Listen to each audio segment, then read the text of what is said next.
Okay, I think we can continue with the next round.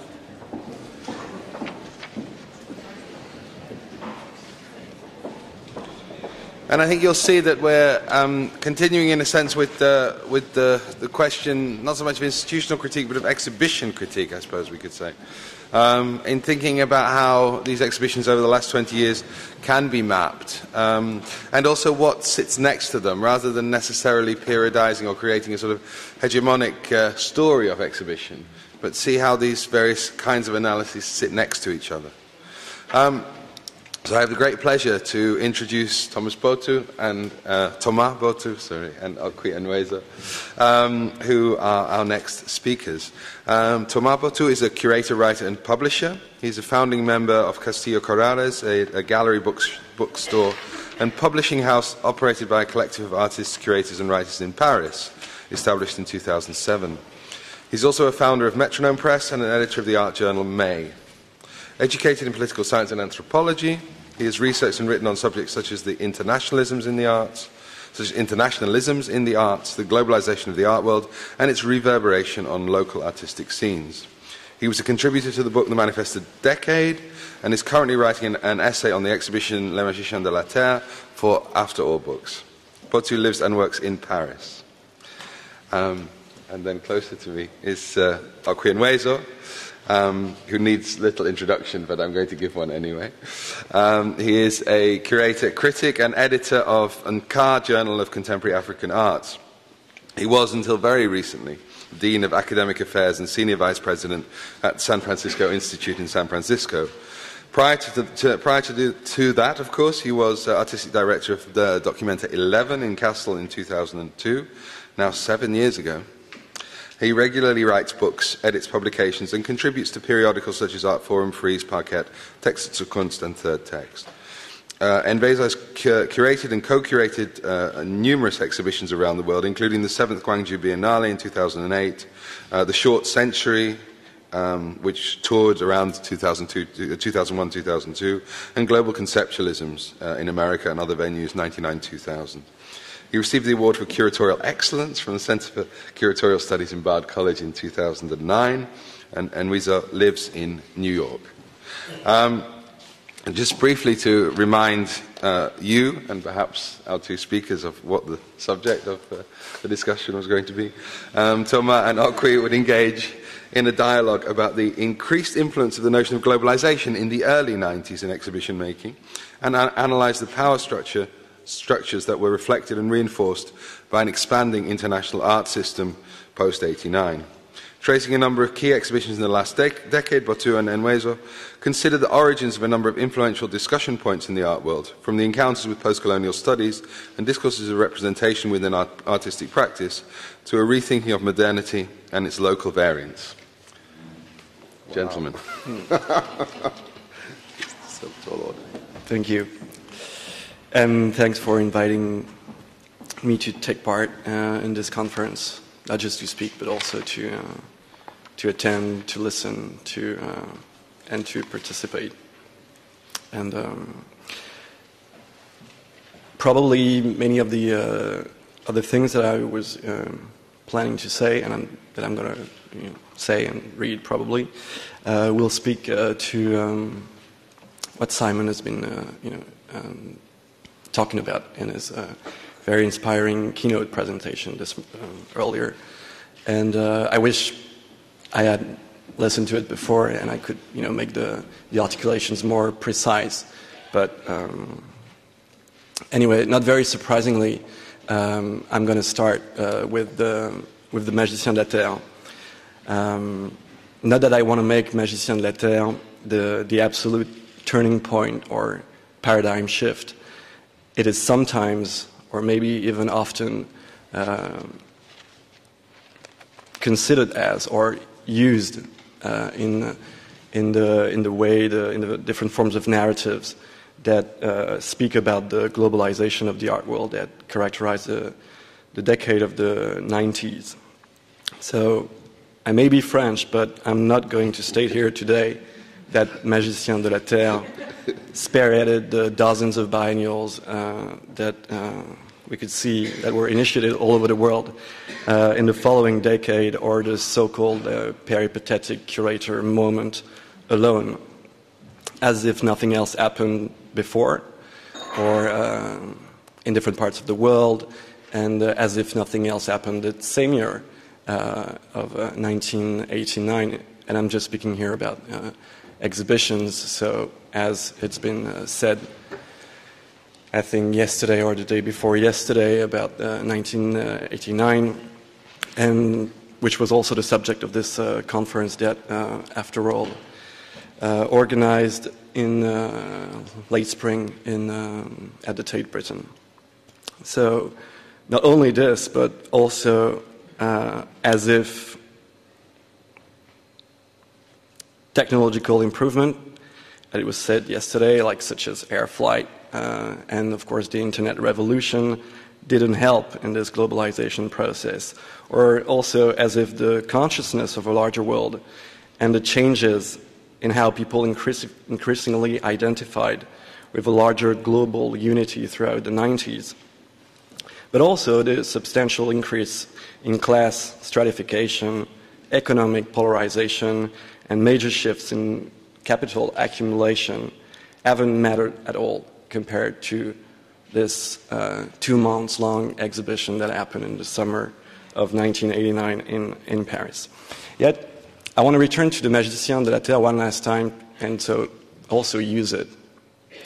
And because I want to speak in this introduction about how notions, ideas, concepts, and even sometimes full sets of theories developed in the social sciences that precisely analyze these different aspects of the new global configuration have been incorporated, used, sometimes actualized, and worked through in the discourse of art, and of course also sometimes they have been instrumentalized and probably misused for, there's an ongoing debate here about how to, using or misusing theory. And but how these notions, these theories have accompanied and backed the larger process of the globalization of the art world that took place empirically in the years and in the decades that followed. And I think this is also relevant, this ideas in terms of the language of art criticism in the 90s, and because this is also a function, and I will come, to explain how these theories have principally been imported in the art world and worked through in the art world by curators. And so in the language of criticism also it's a site and a role that many curators have taken in the 1990s, which is also like somehow a new phenomenon. I mean, partially new, as everything here, as we know. And how does theories also, and it changed the language of the art criticism or art writing, in the sense that sometimes these theories have been made the content of the artworks, and how these artistic practices were supported theoretically in order to ground them aesthetically, and rather than the other way around. And so, if I want to return to the Magicien de la Terre, it's because and maybe this is I have a different understanding of it, and than what Simon said. It's because I think they were lacking completely in the Magicien de la Terre, this awareness of these theories and this. And it was primarily an art history show and a museum show. That's what I believe. But these theories have been introduced and developed in the many responses and reactions to the exhibition, to the Magicien de la Terre, not only in writing but also in terms of exhibition curating, and in that way it also changed the way the exhibition as medium, with the incorporation of this discourse. So yes, I tend to think that Magicien de la Terre is an art history show, and it's a museum show. It's meant for an audience, and it's really, you know, the spectator, the viewer, is very important in that sense in all the discourses of Martin and his team. It's meant for an audience that is going to look at it within the frame of the history of art and its presentation within the institution of art history, the museum. And Martin is a real conservateur. He's not a curator, he's a conservateur. He studied literature and art history to become one. And it's a time, at least in France, where, you know, this is like, most of the people who are doing, organizing exhibitions, and there are not that many, I don't think they're like really examples of independent curators at the time in France. And so they all have this background. And I think it's very different from what happened also in the 90s, whereas you could find a lot of curators who've been trained in political science, in sociology. I mean, of course, there's been like curators like Zeeman, even like Sandberg, or people who weren't trained in art history. But still, I think it's an important difference. So Martin started his career with under Pontus Hulten directorship at the Pompidou, and through this very large-scale multidisciplinary exhibitions, the Paris, New York, Paris, Moscow, Paris, Berlin were organized. And even though these shows were looking at cultural moments by articulating various disciplines, and not only visual art, but also literature, theater, graphic design, etc., they were really art historical museum shows. And I don't think they really didn't claim anything much beyond making the viewers more knowledgeable and intelligent about the particular subject that was the exhibition. And I don't think, this isn't... Sorry? Excuse me? Okay. Maybe you can wait a little, no?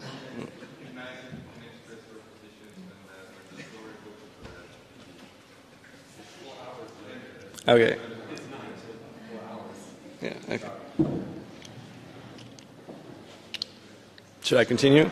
Go ahead. No, that's interesting, but okay.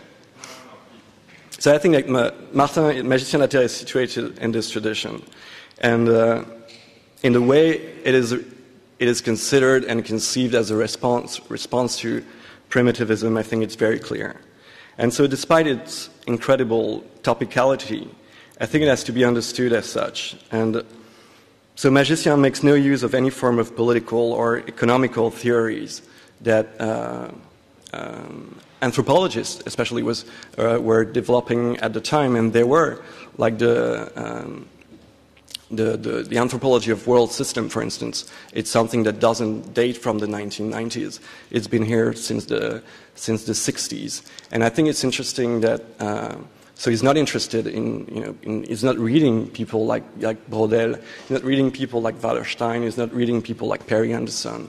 And the anthropologist that Martin and his team goes to see in order to prepare the Magicien de la Terre, they're really anthropologists of material culture, some very good ones, but some people who just work on material culture in very circumscribed areas, which are, Alaska, the North Pacific, the Pacific Northwest, or Melanesia. They're not the world system anthropologists. And the relationship between anthropology of material culture and art history is part of the art history in France. There's this tradition of the relationship between surrealism. There are many examples: surrealism, cubism, and the Museum of Ethnography. And so it's part of art history, no less. The Musée d'Ethnographie du Trocadéro, and also, like Martin said in many ways, that on many occasions that the atelier of André Breton was what influenced him a lot also in the construction of this exhibition. Anyway, so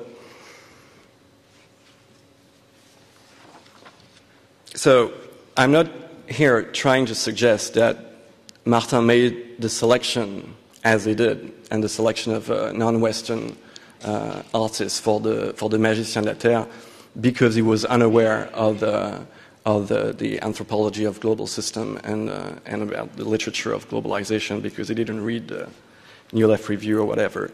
And I think, you know, this is not why he put the emphasis on neo-exotic and crafty and anti-modern art. But I think it's part of the package, and that's what the criticism of the Magicien de la Terre demonstrated. And because for its part, it relied, you know, largely upon such writings, not only to make an argument with the selection of the artworks and the artists in the show, but also to rightly claim that the vision of such an asynchronic history of art on a global scale couldn't correspond anymore if it ever did to the actual world in which the exhibition was taking place and the global dynamics that were at play. So the British journal Third Text has been, as it's well known, at the forefront of this criticism of Magicien. But through the example of Magicien, of an almost completely Western-centric history and understanding of art. And that's where a lot of these writings appear about alternative histories of contemporary African art, Latin American art, or the new Chinese art that was developed in the late 80s and early 90s. And of course, of all the diasporas, the African, the Caribbean, the Asian.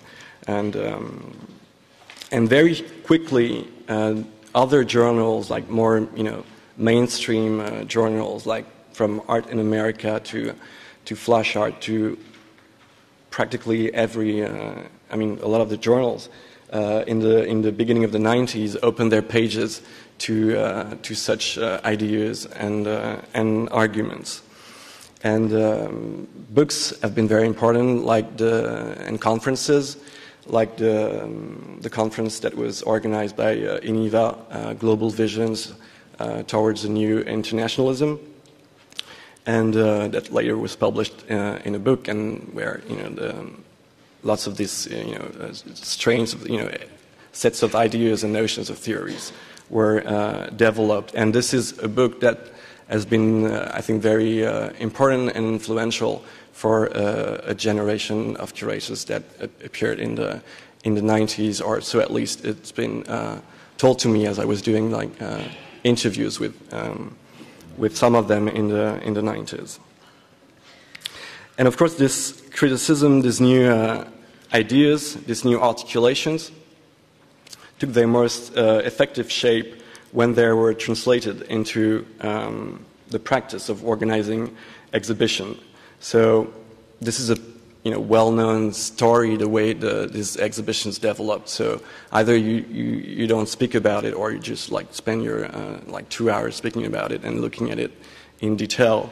And but the conception of the exhibition as a medium has been rethought a lot in the 1990s, bringing new conceptions and very different beliefs, I think, through these ideas about the potential of exhibition, about their transformative potential, the way they produce collective intelligence and an intelligibility of the real, and largely about their reach. And it's probably undisputable that the site where, you know, this was the most clearly expressed and experimented with were the biennials, and especially the biennials that took place, that were organized, that were created at the periphery of the Western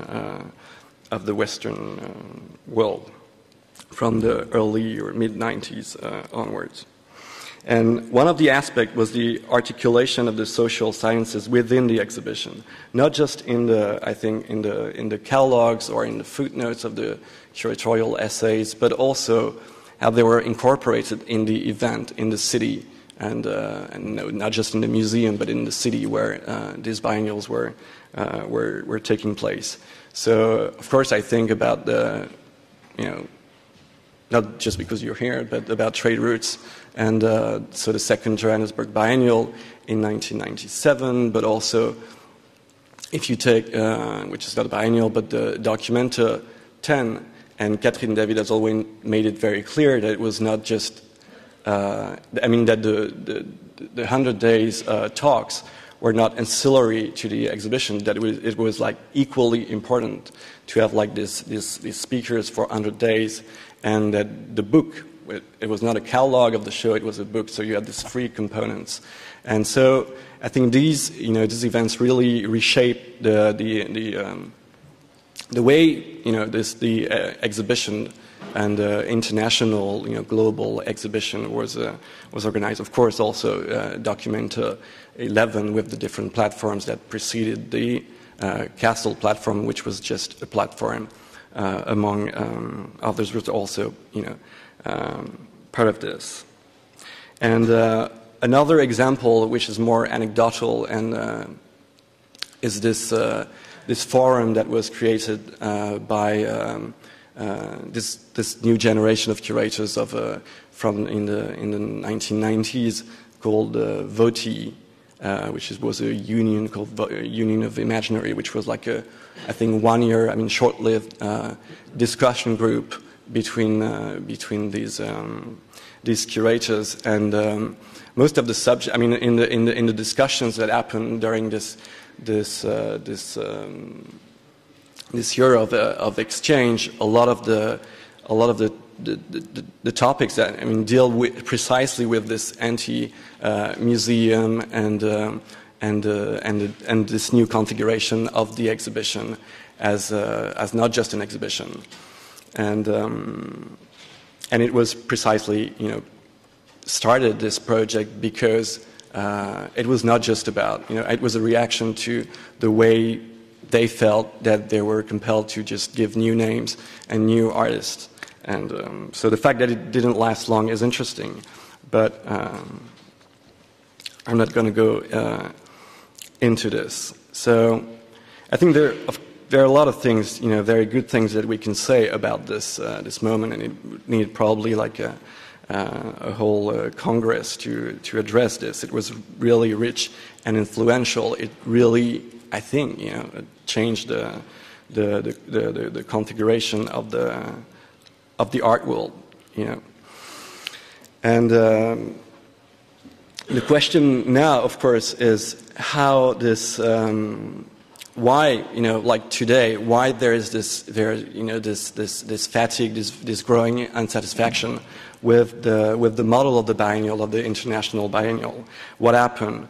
Why did they become the objects of laughter and jokes, or like polite indifference?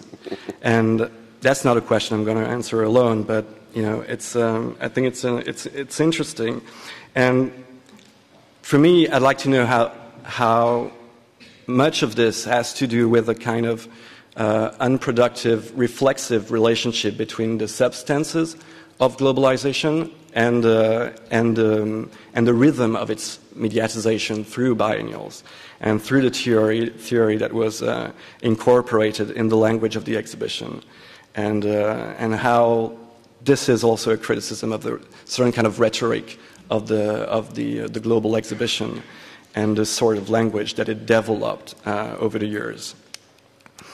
And so there's this like kind of critique, and which leads to some kind of a retreat also, which I don't know if it's a reaction, but I don't know if it's reactionary, and I don't think it marks a return to the museum and the conditions of art of the former West, and that is still the West.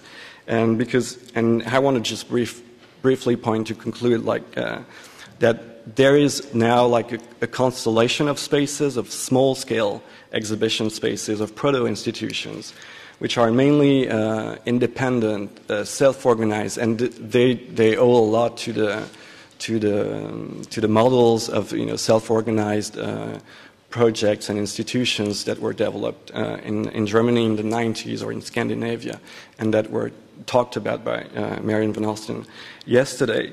And there's this like truly global, I think, totally a bit off the grid, but voluntarily so off the grid network of institution.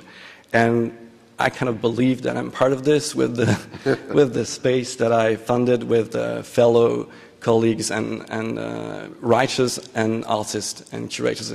in Paris. And I think that the fact that it's also that a lot of artists have been involved in the creation of these spaces in the 2000 decade, and especially in the recent years, has to do, of course, with the growing dissatisfaction of a lot of artists in their participation in such events as the large-scale exhibitions and the biennials, which were not so productive, which were like event-based, as we know, and everything.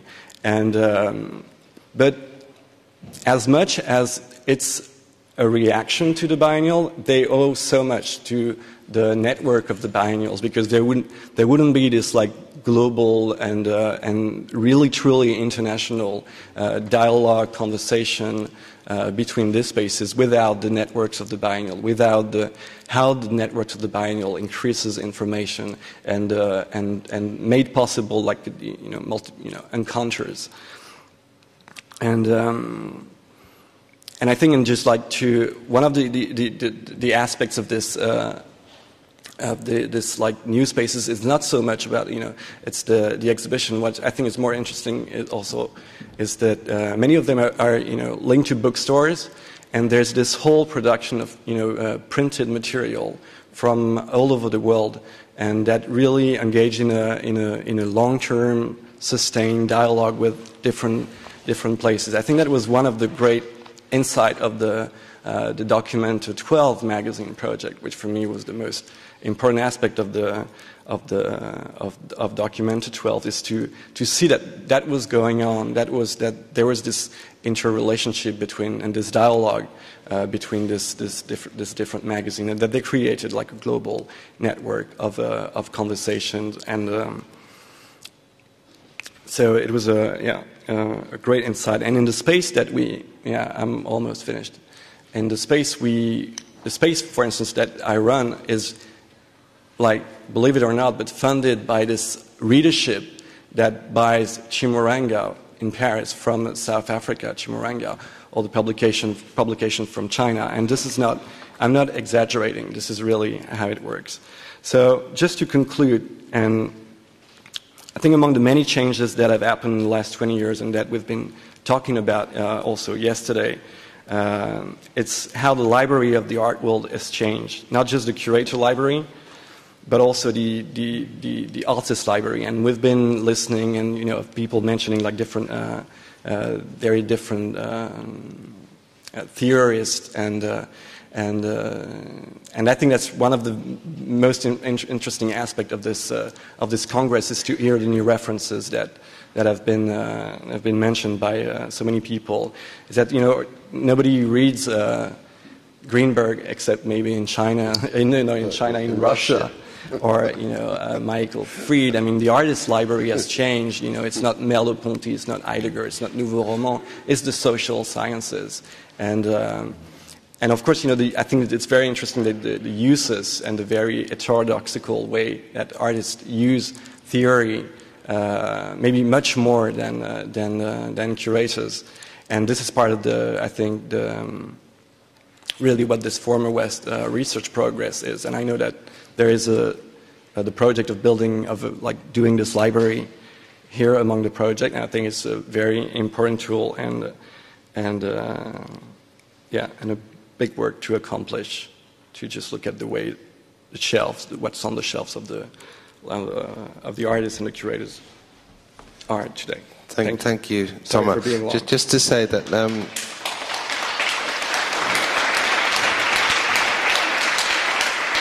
that I promise as a moderator there will be time for discussion immediately after this, so not in 4 hours. But if you can hold fire for a few minutes while Okwui can present his vote. No. Thanks. Okwui, please. Okay.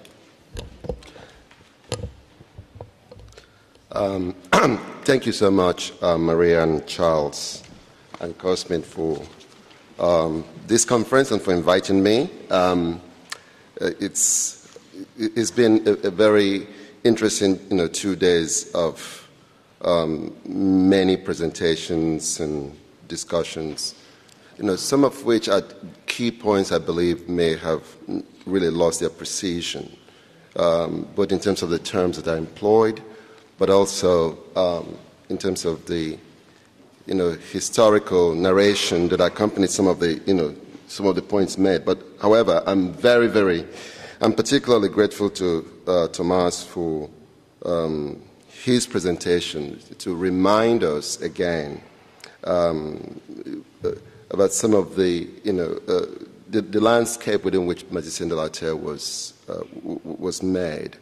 This is just a preface to my larger, the larger point I'm going to make. But in addition to, some of the other examples that have been made, Sarat's 3 juxtapositions 2 days ago, I would like to sort of to say that, what is, in this kind of francophone, dimension, that in 1989, 3 Martinican intellectuals, Patrick Chamoiseau, Raphaël Confiant, and Jean Benabé, published a book called Éloge de la Créolité, in praise of Creoleness.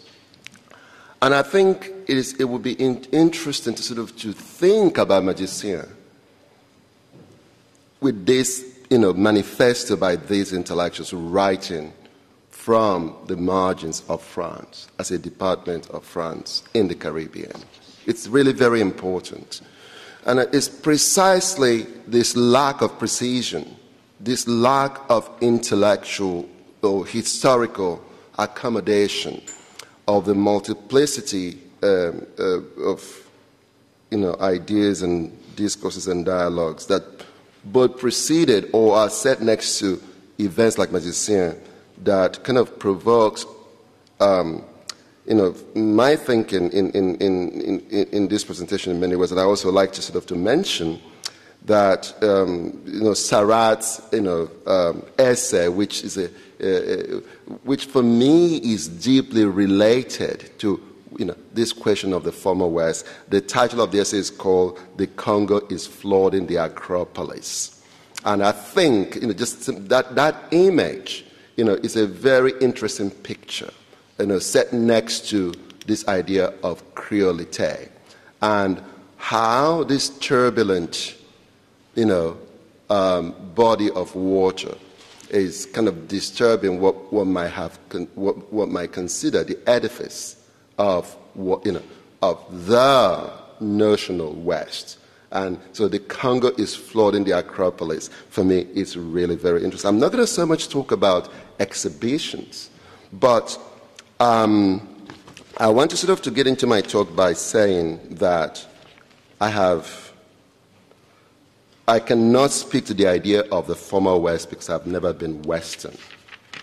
And that in itself is a good way to begin. So against the tendency of 2 types of negation that mark the designation non-Western and the idea of the former West, so I want to subject our conversation this morning to articulating the notion of ghostliness as a way of penetrating this issue.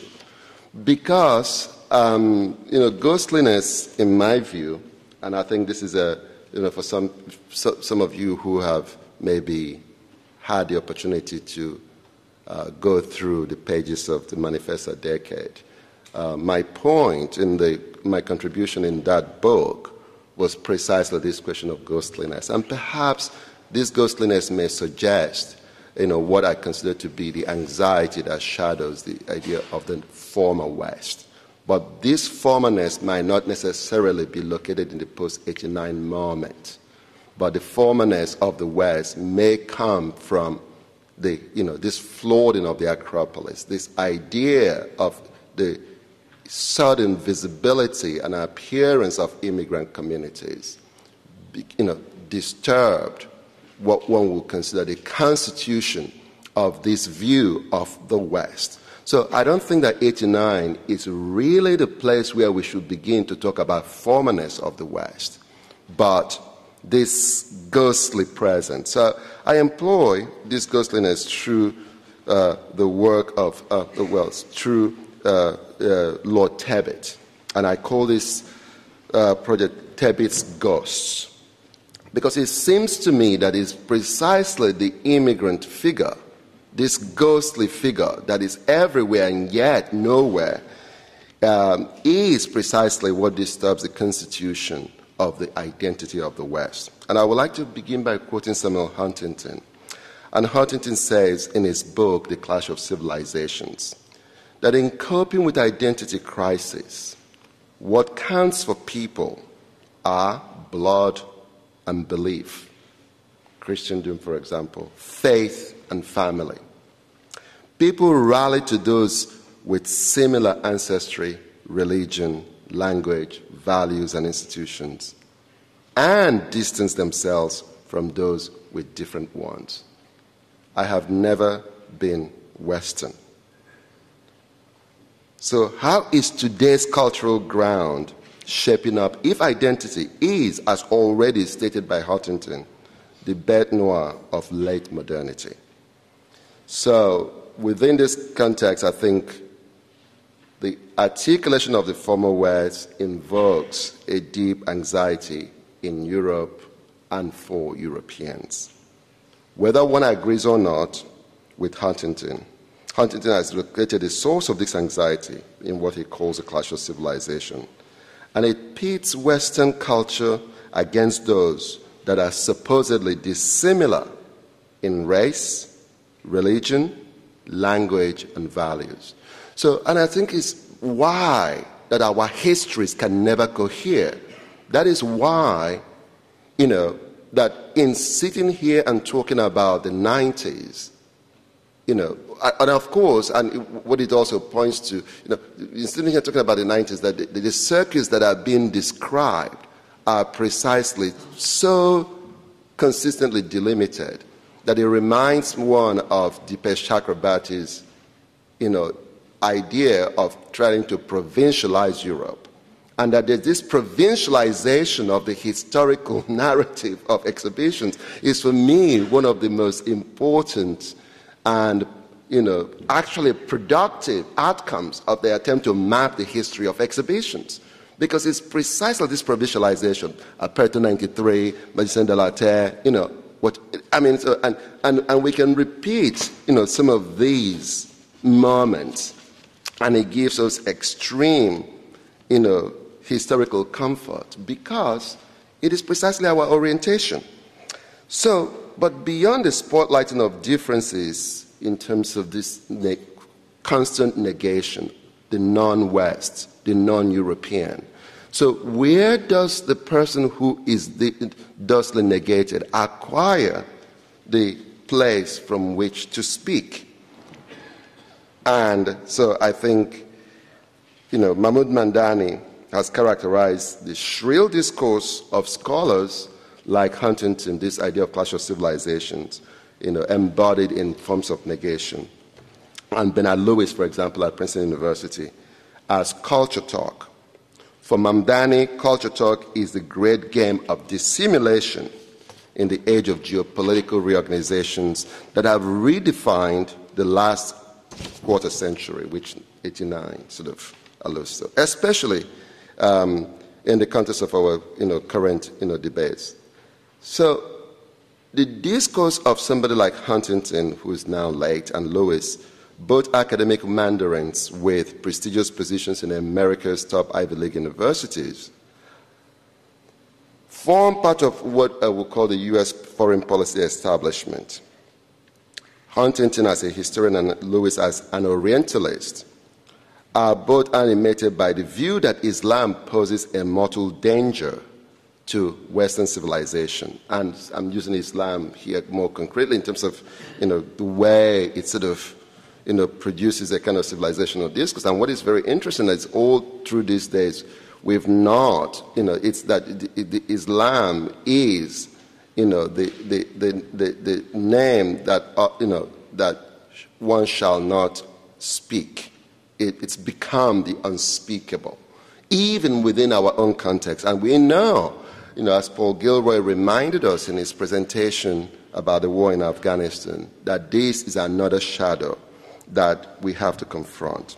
So the antagonism that describes both the imperatives of the civilizational split and the outcome towards which it is tending in the collision between the West and non-West is, for me, what we need to really try to find a way to engage. And this is where Lord Tebbit comes in, because Tebbit, made a point in his cricket test, and he asked the question that if a West Indian cricket team were to play the English cricket team, for whom would the West Indian immigrant living in England root for? So it's not whether the English will root for the West Indies. It's not the point. But for whom? So the cricket test, like in South Africa, the pencil test, or in the American South, the pencil test, where to know whether you're really, in terms of issues of miscegenation. If you stick a pencil in your hair, if it sticks, then it means that your hair is kinky enough to hold it. So, kind of these forms of racialization. So the cricket test is a kind of form of social pencil test, if you will. Because it is precisely to discover the enemy within. So Huntington takes this, proposition forward by saying that in the New World Order, and he was writing, against the framework of the dissolution of the Soviet Empire, so that in the New World Order, cultural identity is a central factor shaping a country's associations and antagonisms. While a country can avoid Cold War alignment, it cannot lack identity. The question, which side are you on, and I'm quoting Huntington here, has been replaced by the much fundamental one, who are you? Every state has to have an answer. That answer is cultural identity. That answer, its cultural identity, defines the state's place in world politics, its friends, and its enemies. So Huntington's definition of cultural identity, as founded through the political identity of the state, predicates itself on active forms of antagonism, the more to grand relations of exclusion on the basis of antithetical distinctions, the West and non-West. So I really want to keep that distinction, alive, not the former West, because it seems to me that it's precisely when we invoke the ghostly shadow of the immigrant that we can really begin to sort of look at the undoing of what we consider, the former West. Because the struggle in the immigration debates in Europe is precisely this, attempt to locate who the enemy is, so who, is a citizen and who is a non-citizen, who belongs and who does not belong. And I don't think that we can really talk about exhibitions and institutions of exhibitions and historical architecture that supports some of those institutions without dealing with some of these questions. Because decolonization precisely was the very context that made possible the fact that we can talk about the idea of the non-West, because it shapes up as something that is an antithesis of this coherence. Again, the Congo flooding the Acropolis. So in my view, what I think is really very essential, I'm not going to go deep into all the discussions about cultural practice and politics and so on.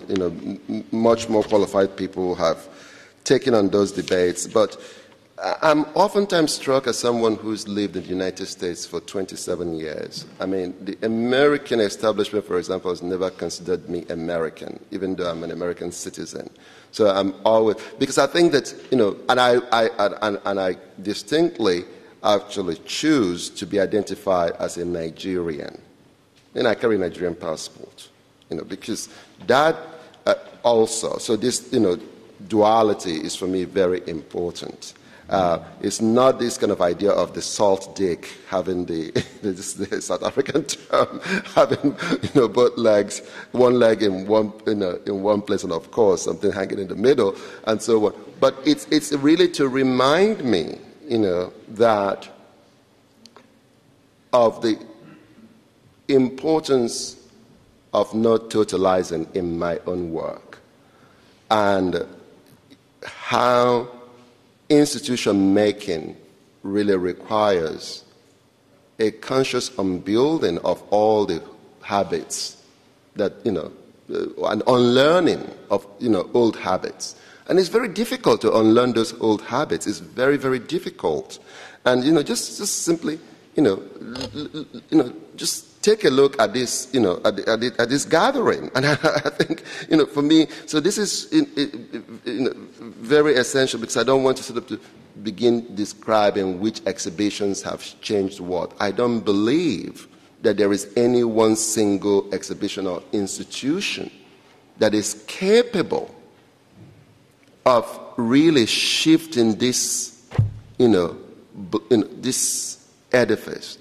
But what it can only do is articulate the gaps and the ruptures, the cracks within that. And maybe, to add to Simon's really wonderful presentation, some of the prompts that he's given, maybe one thing we need to add to our list of tasks would be how to provincialize our own practices. I think provincializing our own practices is, a great task of humility, because it's an account of non-totalization, not to become, instruments of, again, engaging with building these histories that, kind of deny the obvious incompleteness of the structures of narration that have been part of, the art world for a long time. So let me just simply, turn to the idea of culture, which is, part of my second point, because I made a very specific reflection on manifesta, because and the challenge for me when I was invited to write this text is not to, not to be a party pooper, but neither did I want to show the party line, of this new moment where everything is suddenly coherent and we are all in kind of on the same level. So I shall do so by recourse to how these politicians such as Tebbit puts forward the cricketers. And before I do that, I just want to sort of mention what the Indian economist Amartya Sen said in relation or in response to Tebbit's test and in relation to this idea of identity in Europe. And I quote, and Sen says, the plurality of competing as well as non-competing identities is not only not contradictory, it can be part and parcel of the self-conceptions of migrants and their families. For example, the tendency of British citizens of West Indian or South Asian origin to share their home teams in Test cricket has sometimes been seen as proof of disloyalty to Britain. This phenomenon has led to Lord Tebbit's famous cricket test, to which you cannot be accepted as English unless you support England in Test matches. This view involves a remarkable denial of consistent pluralities that may be easily involved in a person's self-conception as well as social behavior. Which cricket team to cheer is a completely different issue from the demands of British or any other citizenship, and different also from a socially cohesive life in England. In fact, insofar as Tebbit's cricket test induces an exclusionary agenda and imposes an unnecessary and irrelevant demand on immigrants, it makes social integration that much more difficult. So the cricket test, end quote, the cricket test thus points to the tenuous concept of home for immigrants living in Europe. So this question of the former West as really related to the former East, I would like to sort of suggest should be problematized a little bit more, because it is not this relationship between it's not just simply this struggle between the West and the East. There are many other struggles involved within, this relationship between the former East and the former West. And I'm also very grateful to Marian's presentation yesterday, where she grounded her position from also the point of exclusions that happen within the landscape of gender and so on, and this moment of self-recognition, where the work that her generation, her colleagues have been doing, seemingly in isolation, suddenly became manifested, or translated concretely, through writings by people like Judith Butler and so on. So I would like to to point, so somebody like me, Magicien de la Terre was animating only as an object of oppositionality. And it wasn't for me an influence of how to make an exhibition. For me, it's precisely an influence of how not to make an exhibition. And I think it's very important to to point this out, and that the work by Hubert Martin. This exhibition happened in a period in Africa where the French state had, in a period of 48 hours, Mitterrand specifically, and his government devalued the CFA franc by 75%. And which really, if you talk about financial crisis that just happened, we are talking about kind of a long durée of financial crisis of 25 years of devastation. And, so the structural adjustment programs of the 1980s in Africa really, marks a different kind of historical moment that, came well before the end of the Cold War. So that, the Cold War as such really had no such impact.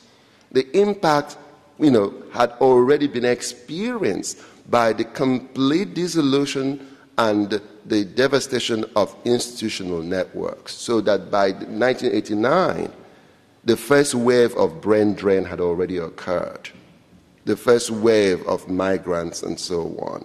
And so I'm trying to to suggest that for my generation, and I want to be specific, for my generation of Africans, Magicien de la Terre was an object of critical resistance. We wanted to push back against this, neo-colonial thing that is seen to be global. It really isn't. It's deeply neo-colonial, because how can a curator working in a French institution at the very moment of the devastation of the economies of the Francophone world in Africa choose in his exhibition to suggest that the only authentic artists from Africa that it can include could be artists who are not tainted by the ideologies, aesthetic ideologies of the West? Now, that is not just simply, problematic. It's really, it's kind of, I don't want to put it in words, but I think, it's that, should really help us, reflect, very carefully, not only just on the exhibition, but the landscape around which the exhibition itself, was formulated.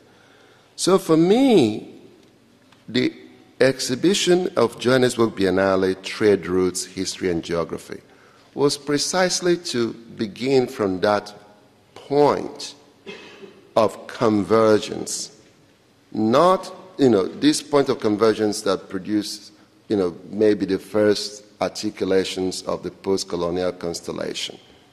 And this was in 1489,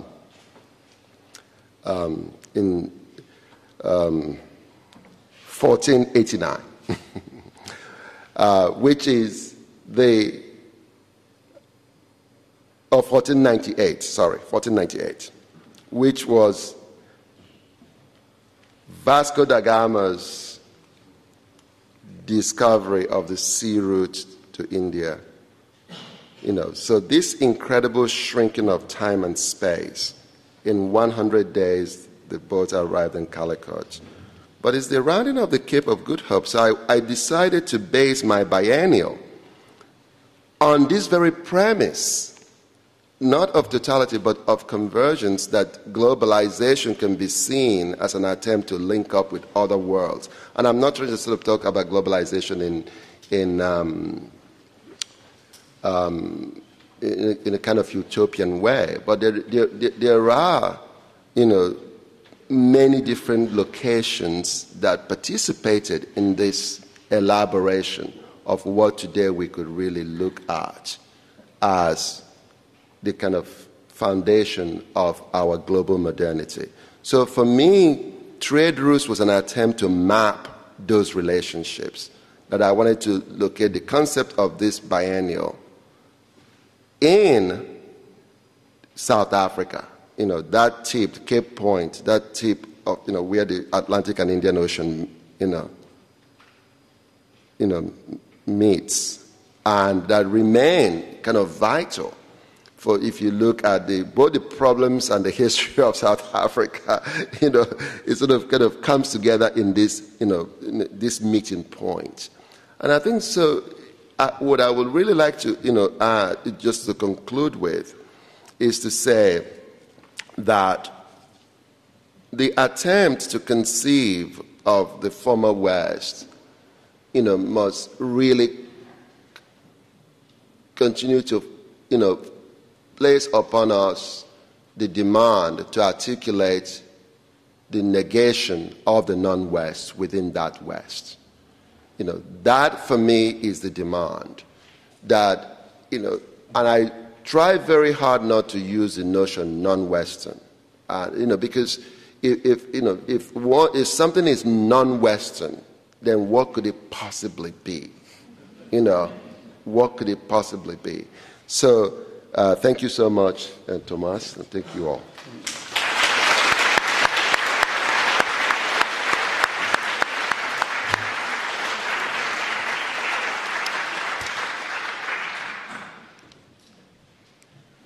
Questions?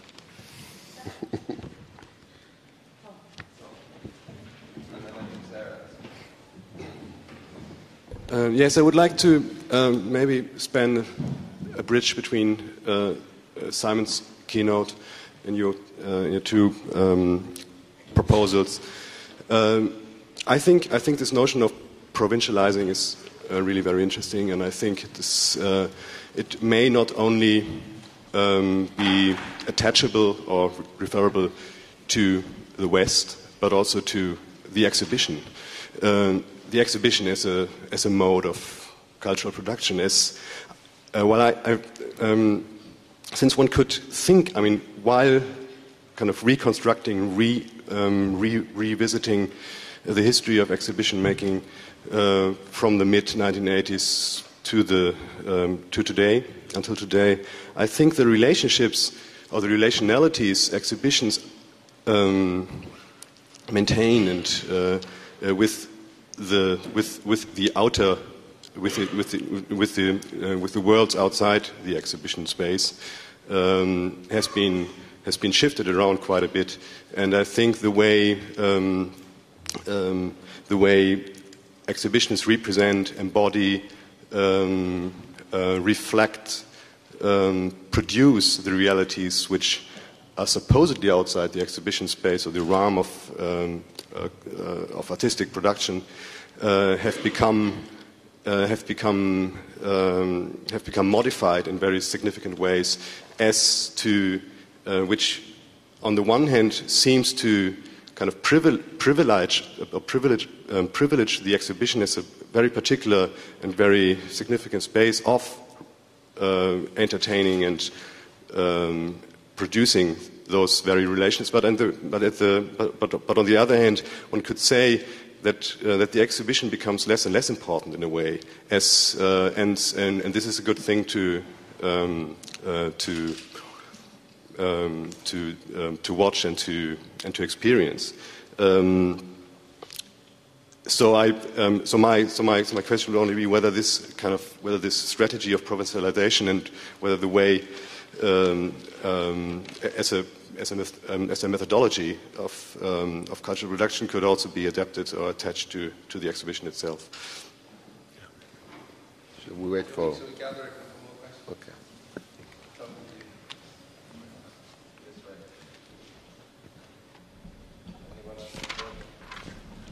Yes, I'm very impressed that Okwui introduced the idea of the even the military, let alone the financial subtext of colonization in France at the time of Magistien and so forth, because I think we forget the huge arms dealing scenario, which is also part of globalization. But I did want to say, and I was going to suppress it, but I do think that in the whole conference there's something very Oedipal going on about the previous generation, including the previous generation of curators, because firstly none of them are invited. I mean, obviously there's some kind of mid-generation people, but the people who could be here speaking very eloquently about their own intentions at a different historical moment actually aren't here. And I just wanted to say, for example, that when the Pompidou Centre did Paris-Moscow, the problem of the Cold War was an enormous problem. The diplomatic efforts, which I actually know about, to get Paris-Moscow to happen, even if it was to do with the possibility of loaning a Tatlin or making a recreation of the Monument for the Third International. The relationship between the Euro-communism, the communism of the West, which never gets a look in, which was extremely un-de-Stalinized in France at the time, and the efforts to make that happen diplomatically. It's been argued that, in fact, Paris-Moscow, when it was shown in Moscow, was one of the kind of pre-Glasnost, extremely significant events. So the agendas and the effort of that generation, including the way that they were presenting, if you like, a Gesamtkunstwerk against a Gesamtkunstwerk Stalin, in terms of introducing literature and things, is extremely important. To dismiss it as kind of show and objects or whatever with a bit of literature is misunderstanding the enormous political pressures that went on at the time, including as well a series of exhibitions of Soviet art in the 70s in France that involved a lot of diplomatic initiatives and then were continued, for example, in New York and so forth afterwards, with a lot of Soviet people. So that I also think that, of course, Lyotard's Les Immatériaux hasn't got a look in as an equally fundamental thing, because, if you like, on the one hand you had a terribly high-tech exhibition that was to do with the beginning of the Internet, countered by, if you like, this kind of anthropological jamboree. But it was a kind of you can look back, if we're looking back at the history of exhibition making, and see those two things as dialectically related in a First World, Third World way. And in terms of the, I'm not really changing subjects, because obviously the Immatériaux was extremely unsensual. Magicien de la Terre was extremely sensual, including people spilling sand all over the floor and things. And this gets us back to this Hunger nach Bilder business, because I do also think not only are there unspoken Oedipal scenarios going on in this conference, but there is, in terms of this insistence on the conceptual and the thing, there's a way in which Hunger nach Bilder is almost equated with ornament and crime. Now, the people who are authorities on ornament and crime, Adolf Loos's great essay of 1909, know perfectly well that the problems that are connected with ornament and crime are not just criminals, but degenerates, primitives, and females. And there's a relationship between the female and the primitive and the ornamental. And it seems as though, in terms of this conceptual and these exhibitions about paperwork which evacuate objects and things, there's a kind of emphasis on theoretical and political and discursive virility taking place at the expense of other aspects of art, which I've discussed with Sarat, which are perfectly obvious in the art of India today or Asia today or whatever, which are not being able to have a kind of legitimately theorized place. So that's all I want to say. Well, I should have been asking questions since like 2 days, and now I feel like there's too many to start with, but I just want to mention one thing, because I'm sort of belonging to this generational area, maybe it's 2 generations, of around 1989 working, and I wondered, because I don't recognize myself in any of this so far, I mean very little. And for example, with yesterday, I think there was a discussion afterwards that, it stated 1989, 2001, 2008, but it's as if there was a line drawn to 2001 and we weren't discussing this kind of occurrence. It was, mostly 1989 keeps showing up as if we have to tag Magicians de la Terre as the beginning point just because we need a point. But being actually in Paris in 1989 and having seen that exhibition and knowing my colleagues around me all working, people who are all being discussed in these last days, none of us talked about that exhibition. But what we may have talked about, which was much more significant, was the policy at the time that was quite obvious. You had the Louvre opening up with a pyramid as its entrance. You had the Institut de le Monde Arabe opening up. This is all 1989. It's not like the Magicians de la Terre was this exhibition that just, he decided to do. And so there was a big policy of cultural institutions at work, not just that one exhibition. And that's how we may have discussed it then, and that's where we may have formed our opinions about, well, I see this as a strategy, and I don't see this as an exhibition. So on and so forth. I mean, I'm trying to find just where the way we would have discussed it then, and I mean, it was a larger group than just, a few colleagues, why that's lost all the time when it comes time for historians. And I guess maybe because it's curators. I mean, we sort of have a tendency here for critics and curators to be discussing exhibitions. But I don't recall that the critics and curators I knew at that time were discussing exhibitions like this, where we only discuss the formal exhibition and we forget the politics around that time. The other point I wanted to make, just briefly, because of the talks this morning with Simon, but the galleries are the other thing that gets just the line through them, and I don't know why that is, because we had to and we did operate for years and years in galleries, and these exhibitions really were more important, and I don't know why people don't want to start with that point. If you really want to look between 87 and I would say 94, there's very few institutions. Nobody's talking about institutions. I don't know why that's, kind of a shock to everybody. There were good exhibitions and institutions every now and then. That's true in Europe. But for the most part, I feel like there's a real tendency to avoid the work of the galleries that were doing the real, I would say, kick-ass programming. Yeah, that's why those institutions ended up with curators like Helmut Drexler coming into Kunstverein Munich. Slowly they obliged us to take and do contemporary programming. But until that happened, it's not like we acquiesced by going to the Beaubourg or Pompidou. That wasn't the response, like, well, if we can't have our own institutions, let's go look at an exhibition in Paris. Nobody was doing that. And so I feel like this map is not being drawn correctly due to the fact that, there's missing sections. And I'm not sure, that might be an interesting conversation point. Why would this suddenly have to happen just because we've set up something called Former West? For me, forget the former for the moment. This was the character for at least half this decade that we're trying to formulate. It was the character of a practice that didn't fit to exactly what you're trying to make a kind of rigid framework over. Certain exhibition points, certain conditions. I don't believe it was fitting. So either you have to accept that there was a strategy of not fitting in, of being indisciplined, of stealing from different methods of doing exhibition making, like design exhibitions, or you have to sort of just ask, why do you not want to look at that? But you can't keep sort of like pushing, and the line is through it now. I don't think you can remove it. So I would like to hear more about somehow the practices. I mean, it's getting late in the day for that, but I'd like to hear more about the other options that are there in this history. Than more exhibitions. If I hear Magicians of the Terre once more, it's like, I don't know what to do. I never thought about this exhibition in my life, and suddenly it's like, sorry. Yeah. Thomas, you wanna? I just want to say maybe all three points. Farid, thank you so much for again reminding us of this, what I would consider relations of adjacency, so that we have things that are adjacent to each other, kind of jostling for space, jostling for visibility, and so on. And all of that begins to sort of add up to our own archive of knowledge, and add up into archive of forms that, are very, these forms are very, very different in different ways. Artists of your generation shaping their work through different strategies and different, forms of affiliation, modes of coalition building, all of that. It's really very important.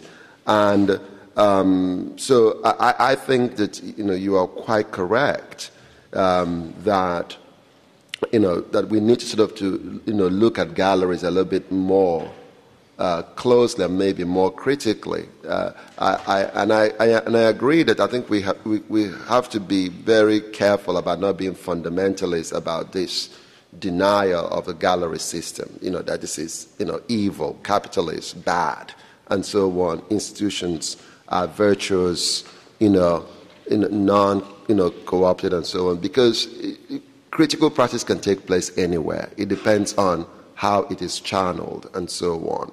And so it was very important to hear Simon mention, Christian Nagel, to mention Unfair, and all of that, because some of these, areas, have been important places, where new ideas were developed that may have been picked up much later, as a kind of historical objects rather than, about their reception at the time when they happened. Maybe they may have been, they may have been seen by a very small group of people, and so on. And this is precisely to my point about provincialization, and because to do that is to make specific that how different temporalities, work in terms of the specialization also of work and practice and reception, and maybe to the point about the about the Oedipo relationship, in a kind of interesting way. I think that's also points to that the memories of exhibition practice coming from this generation may be so at variance with what the grandfathers Simon mentioned may have been doing, because those grandfathers may not have been attentive to some of the impulses that were occurring amongst a certain group of artists, or a shift in the landscape. And that is not to say that those exhibitions are not influential. I don't know of anybody who doesn't see Paris, Moscow, Paris, Berlin, those exhibitions as not just incredibly important exhibitions, in fact, beyond exhibitions. And I think Thomas was not denying that. In fact, it seems to me that he was affirming. Well, no, what I was speaking about Martin, about what he, apparently learned from this, and not just him, but this whole group of curators who've been trained through these exhibitions, like people like Bachmann and people, I know, we know, and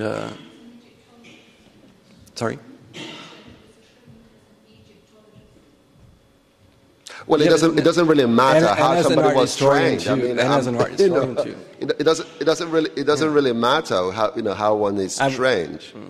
I know I was speaking about Jean-Hubert Martin, but that's okay. I don't know if it's like the object of a debate. I mean, I'm speaking about Martin. I think that it's that the Magicien de la Terre is an art historical show, and it like relates to the museum, although it doesn't just happen in the Pompidou. And this is maybe you disagree with this, and I think this is like a stronger point of disagreement.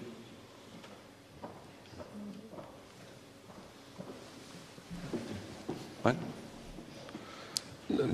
First of all, I would like to thank you for both of these excellent presentations. It was really moving, I have to say.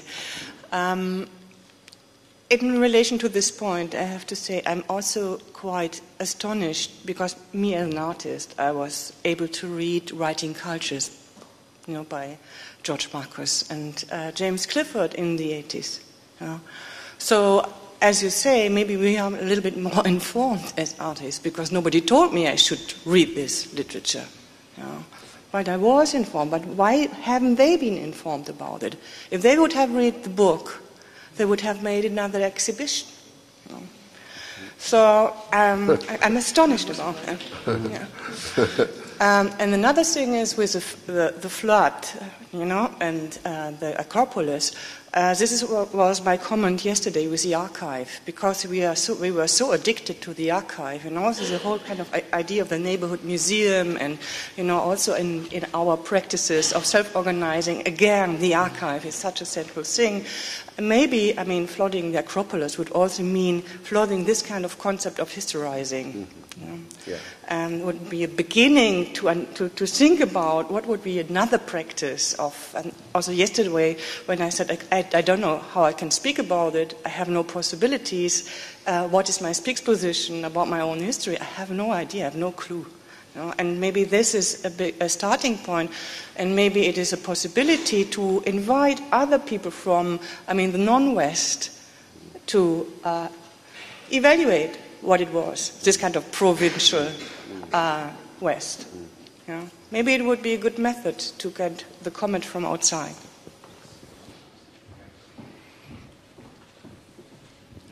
I think we have to close it now. I just wanted to say that, in a way supporting Farid, I think we are also as organisers rather shocked that Magicien de la Terre has become this extraordinary cipher, in a sense, for a complex process which is symbolically represented by 89, but doesn't have to be represented by 89. I think the changes that are happening in terms of monetarization or devaluation in the Francophone countries are part of this shift, which is also part of the demise, if we want to call it, of a socialist alternative in all sorts of ways. I think what we're talking about here in this former West is the demise of that alternative, which takes time, but clearly is symbolically represented by what happened tomorrow 20 years ago. And I think it's the symbolic value of 89 and not so much its specificity in terms of a date, which is what we need to talk about. I just want to say that because I'm worried that we then get into some sort of essentialism about dates, which I think would be a shame. And also essentialism about, therefore, the one exhibition which happened in Paris, which was the capital of the former West in some senses, in 89, kind of all lines up into being this symbolic point in which things, of origination somehow. It's not origination at all. And I think that the plurality of things that happen even in 89, from Tiananmen to the first negotiations between de Klerk and Mandela, are also very important to take on board, even in this symbolic year, which is only symbolic.